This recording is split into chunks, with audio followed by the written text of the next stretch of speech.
In today's video, I'm going to teach you how to sign in Walmart account.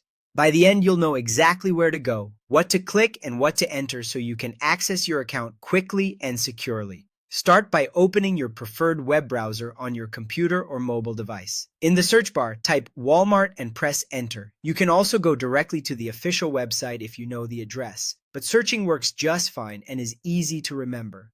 From the search results, click the official Walmart link. Double-check that the URL points to the legitimate Walmart site and that you see a secure connection indicator, like a padlock icon next to the address. Avoid sponsored links or pages that look unfamiliar to reduce the risk of landing on a lookalike site.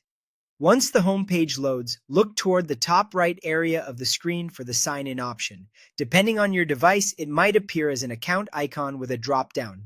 Click Sign In to open the login form. You'll first be asked for the email address or the mobile phone number associated with your Walmart account. Type the same email or phone you used when you created the account. Take a moment to check for common mistakes like extra spaces if you copied and pasted or swapped letters in your email. If you're using a phone number, enter it in the same format you originally saved on your account. When you're ready, select Continue. This tells the site which account you're trying to access and moves you to the password step. If the site doesn't recognize what you entered, it may prompt you to review your email or phone number. Simply correct it and proceed. Now enter your password. Passwords are case sensitive, so make sure caps lock isn't on and that every character matches exactly.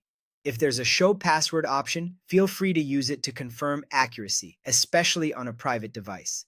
For security, avoid saving passwords on shared or public computers. Finally, select Sign In. After a moment, you should be taken into your account.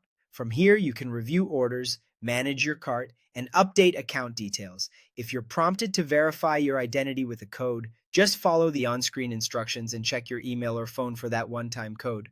That's it. You opened your browser, chose the correct Walmart site, clicked Sign In, entered your email or phone, selected Continue, typed your password, and selected Sign In. If you follow these steps carefully, signing in will be quick, smooth, and secure every time.